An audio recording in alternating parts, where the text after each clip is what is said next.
What's going on, guys? Shane here. So I stumbled across this idiotic video on Facebook, no surprise there, and I want to preface this by saying I never bash, I never hate on anybody, I never call anybody out, but with a video like this, I feel like it is necessary because I don't want people to emulate what they see in this video or even thinking that this is real Muay Thai.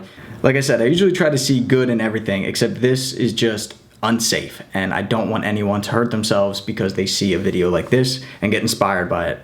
From the naked eye, this may look badass, this may look like a training montage from a movie, but I really need to explain why you should not be doing this, why this is doing more harm than it is good. Alright, so the idea behind this is you want to condition your muscles and your bones to be able to take hits. Conditioning is a real practice, body tempering is a real thing, except you don't kick people in the back of the head. That's illegal in boxing and MMA for a reason. You never roll metal objects or weights against your shins for shin conditioning. You never smash wood against your legs in order to condition your shins. You never see Thais do this in Thailand, but they have shins of steel. They're kicking heavy bags, they're kicking Thai pads. They might do some light sparring without shin guards, but it's a gradual process that takes months, it takes years. Ab conditioning, the ability to take body shots. Yes, it exists, but you don't do it by stomping, by literally jumping up in the air and stomping on someone, because that could break ribs, that could cause serious damage to internal organs. Guys, fighters suffer enough injuries as it is from normal training, right?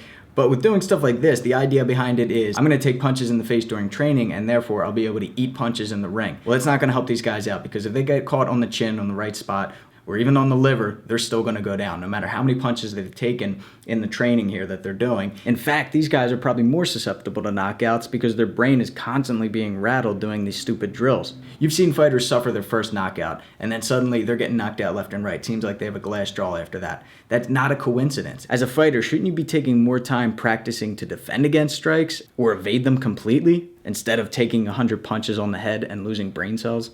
You have to train smart. Of course you train hard, right? But training hard means that you're showing up for class every day, that you're waking up early before work to go for a run, that you're breaking past those plateaus, not that you're having your coach punch you in the face and kick you in the balls. I just want to point out too, guys, that none of these guys are in good shape. And the head coach here, I feel bad hating on anybody, has terrible form. Like, what kind of uppercuts are these?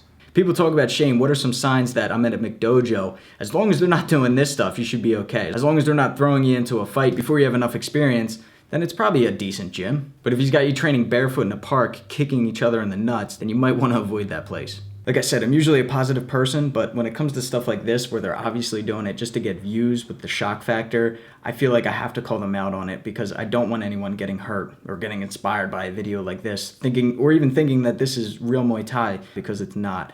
And I hate that I'm even giving them exposure, but I want to make sure that you guys are training smart. Of course you train hard, but it's more important that you train smart. Guys, I'm doing a seminar on July 2nd in Los Angeles at Sweet Science Boxing Gym. We're gonna cover Taekwondo kicks for MMA, which is super important because so many MMA gyms now only teach Muay Thai when it comes to kicks, and they're only focusing on low round kicks, body round kicks, head round kicks, and front teeps. There's no side kicks, back kicks, wheel kicks, hook kicks, crescent kicks. And if you guys can add that to your arsenal, and I'll show you how with different combos and feints and techniques, you're just gonna be that much better of a fighter and tricking people up. Since they're only throwing these kicks, that's the only kicks they know how to defend against. It's very rare that people are throwing side kicks to the face, or faking round kicks and throwing a snap kick to the chin. And I want to share that with you guys. So definitely check it out. We're also going to go over the Muay Thai clinch and a lot of the secrets that I learned when I was training out in Thailand. Sweeps, elbows in the clinch, how to get better positioning, how to get out of the clinch if you ever have to.